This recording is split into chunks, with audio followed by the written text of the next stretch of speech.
You got one foot where you understand, that gives you security, and then, you know, but it's kind of dull because, hey, you know everything that's going on there, and that isn't what people are like. They don't want just security. Dostoevsky said that in Notes from the Underground, a great, great book. And, you know, he said, I love this. It was his, an early criticism of the notion of a political utopia.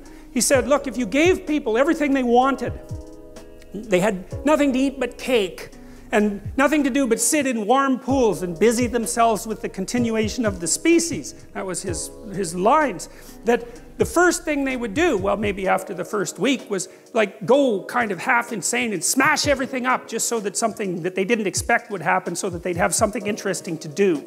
And it's so right, because, you know, the utopian notion that if you just had all the material stuff you wanted, that you'd be, well, what would you be? What would you do? Would you just sit on the couch and watch TV? I mean, you'd be, I don't know what, you'd be cutting yourself just for entertainment in no time flat, you know, and that's the sort of thing that people do. And so we're not adapted for security and utopia. We're adapted for a certain amount of security because, you know, we are vulnerable, but mostly we want to have one foot out where we don't know what the hell is going on, because that's where you're alert and alive and tense and with it.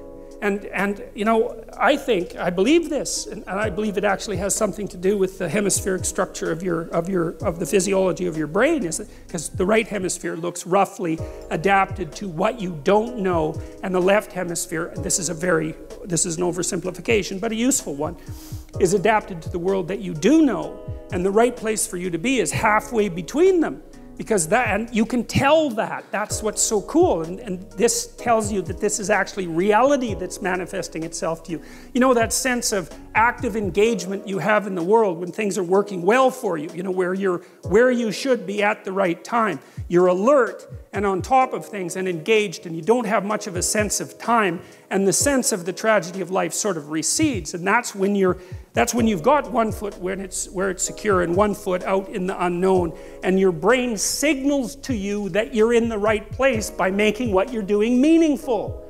And that sense of meaning is actually a neurophysiological signal that you've got the forces of the cosmos properly balanced in your being at that moment.